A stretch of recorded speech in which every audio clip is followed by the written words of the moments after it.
कुछ documents requirement की ज़रूरत होती है जिनको आप अपलोड कर। पैक हो गए हैं और इसमें जा रहा है 5 लाख प्लस की।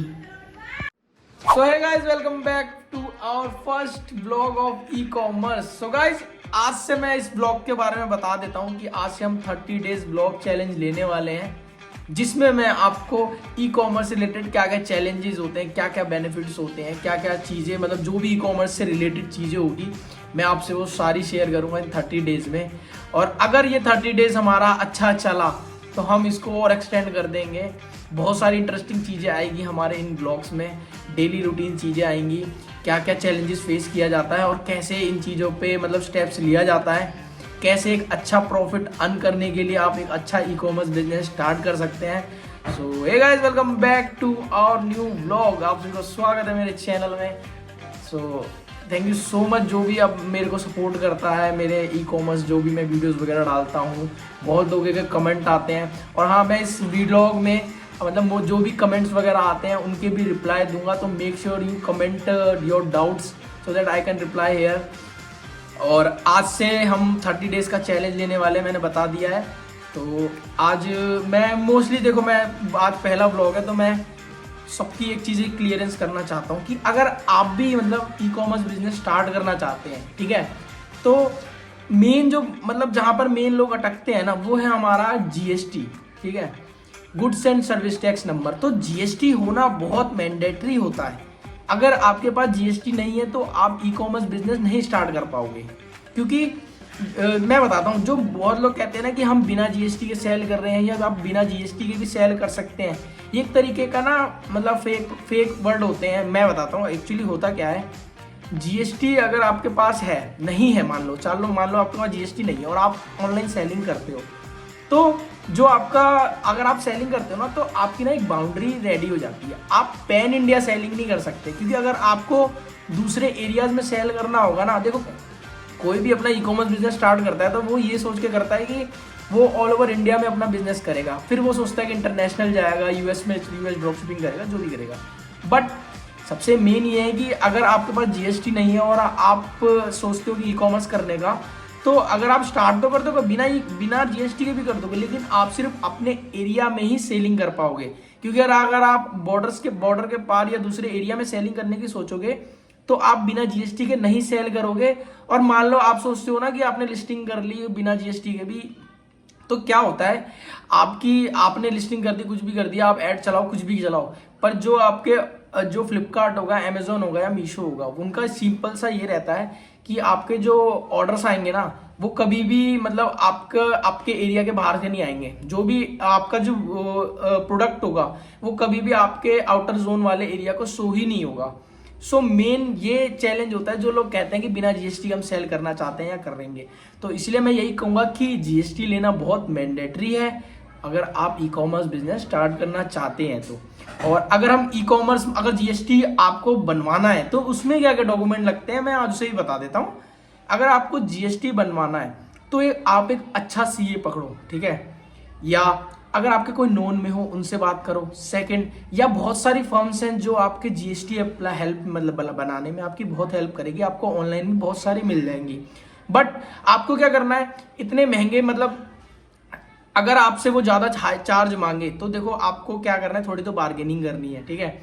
और मेन क्या होता है, अगर मैं आपको एक प्राइस लेके चलूँ तो आपको 2000 to 3000 रुपीज़ आपको मतलब मैक्सिमम अमाउंट है ये। इससे ज़्यादा अगर आपसे वो मांगता है तो मैं कहूँगा कि भाई जितना ज़्यादा उससे दूर हटना, कोई और पकड़ना। मतलब देखो, मैं ये भी नहीं चाहता कि देखो जीएसटी सिर्फ डॉक्यूमेंट बनाने में इतना महंगा खर्चा आ जाए, ठीक है, क्योंकि और भी चीज़ें आगे स्टेप बाय स्टेप आपको मतलब करनी पड़ेगी अगर आप ई कॉमर्स बिजनेस स्टार्ट करना चाहते हैं तो।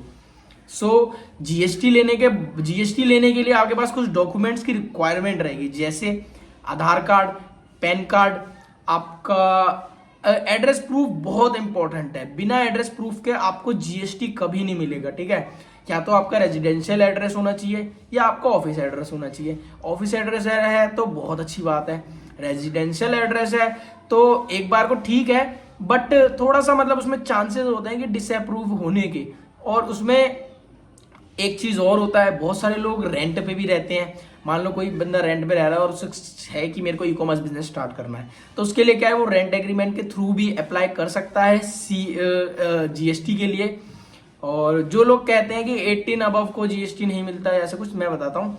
देखो अगर आपका मान लो आप 18 ईयर्स अबव मतलब बिलो देख रहे हो मेरे को, तो उनके लिए भी एक है सॉल्यूशन कि अगर वो जीएसटी नहीं ले पा रहे हैं तो वो अपने पेरेंट्स के नाम पे ले लो, ठीक है। कोई ज़रूरी नहीं है कि आप अपने नाम पे ही लो, आप अपने पेरेंट्स के नाम पे भी ले सकते हो जीएसटी। आपको तो बिजनेस स्टार्ट करना है ना, जीएसटी तो बस एक तरीके से डॉक्यूमेंट के लिए होता है, बाकी तो कोई दिक्कत है नहीं। तो अगर आपको भी जीएसटी कोई रिलेटेड क्वेरीज हो तो आप मेरे को कमेंट सेक्शन में बता देना अभी, और हाथों हाथ हम रिप्लाई कर देंगे। सो अभी मैं कुछ कमेंट्स का रिप्लाई देता हूँ जो मेरे को कुछ लास्ट वीडियोस में आए हुए हैं। गाइज यहाँ पर पहला क्वेश्चन है, एक क्वेश्चन है जीएसटी में जो स्टोर नेम होता है वही नेम ई कॉमर्स पर होना चाहिए। देखो ज़रूरी नहीं है कि होना चाहिए, लेकिन अगर आपका जीएसटी नेम है तो आप उसी नेम से जीएसटी अपना ई कॉमर्स स्टोर बनाओ तो ज़्यादा बेटर रहेगा आपके लिए। इसके बाद लिस्टिंग के लिए वीडियो बनाओ, thank you thank you thank you thank you brand इसमें लिख। फिर एक most important branded content product बेचना चाहती हूँ तो प्लीज़ रिप्लाई कैसे करें सेल करें। देखो अगर आपको ब्रांडेड कॉस्मेटिक प्रोडक्ट सेल करने हैं ना, तो आपके पास जब जहाँ से भी आप परचेजिंग करते हैं, या तो आप वहाँ से इन्वॉइस ले लें, ठीक है। उस इन्वॉइस को अपलोड किया जाता है जिस भी प्लेटफॉर्म पे आप करना चाहते हैं। तो या तो आपको नीड रहेगी ब्रांड ऑथराइजेशन लेटर की, क्योंकि आप अगर किसी और ब्रांडेड का प्रोडक्ट सेल करोगे ना तो आपके पास कुछ गाइडलाइंस मतलब कुछ डॉक्यूमेंट्स रिक्वायरमेंट की ज़रूरत होती है जिनको आप अपलोड करके आप सेल कर सकते हो। ऐसी कोई दिक्कत नहीं, आप सेल कर सकते हो। एक कमेंट और है, अगर मैं करंट अकाउंट नहीं खुलवा पाया तो सेविंग अकाउंट से काम चल जाएगा ना। तो अगर आप जीएसटी ले रहे हैं तो करंट अकाउंट ज़रूर खुलवाना। इसका बेनिफिट क्या है, अगर आप कोई भी परचेजिंग करते हैं, मान लीजिए आप कोई प्रोडक्ट सेल करना चाहते हैं और आपने इसको प्रोडक्ट को बल्क में खरीदा, तो आपने खरीदा अपने जीएसटी के नाम पे, ट्रांजैक्शन करी अपनी सेविंग के अकाउंट से, तो जो अगर जब भी आप इनपुट लेने जाएंगे ना तो आपको आउटपुट तो शो नहीं होगा। आपने खरीदा लेकिन आपने बेचा नहीं, तो वो गया कहाँ, वो आपको उस चीज़ का जवाब देना पड़ेगा। तो इसीलिए आपके पास करंट अकाउंट से जो भी ट्रांजैक्शन करो वो करंट अकाउंट के थ्रू करो, ना कि सेविंग अकाउंट करो, खासकर बिजनेस ट्रांजैक्शन को। सो मेरा कहने का यही मतलब है, करंट अकाउंट खुलवा लो जो अपना बिजनेस कर रहा है। सेविंग अकाउंट से मत करो ये सब चीज़ें, वरना आगे जाके आपको लॉस होगा, आपको टैक्स भरना पड़ेगा। आज का मैं आपको गोडाउन दिखा देता हूँ अपना। तो ये बेसिकली यहाँ मेरे एक अलग स्टोर है, इधर मेरे बॉक्सेस वगैरह रहते हैं। तो ये मेरा बॉक्सेस का है पूरा,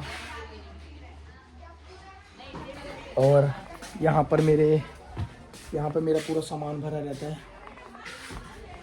और यहाँ पर मतलब अभी अगर मैं नेट करंट अगर कितने रुपए का सामान होगा तो वो अराउंड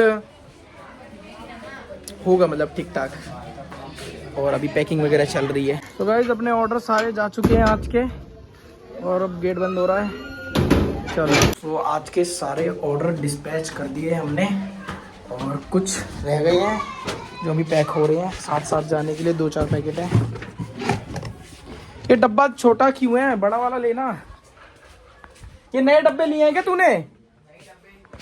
आज की हमारी सेल है 35,000 रुपीज़ अप्रॉक्स की, और जिसमें हमने सेल करे हैं 41 यूनिट्स। लास्ट मंथ हमने 536 यूनिट सेल करी थी 6.5 लाख प्लस की। तो गाइस वीडियो के लिंक में मैं आपको विनिंग प्रोडक्ट सप्लायर की लिंक शेयर कर रहा हूँ। वहाँ पर डॉक्यूमेंट है, जाके ज़रूर चेक करना। सारे सप्लायर विनिंग प्रोडक्ट्स के मिल जाएंगे। सो आई होप आप सभी को हमारी ये वाला व्लॉग पसंद आया होगा। मिलते हैं हम आपको नेक्स्ट व्लॉग में कल। Thank you so much for watching, और लाइक सब्सक्राइब ज़रूर कर देना।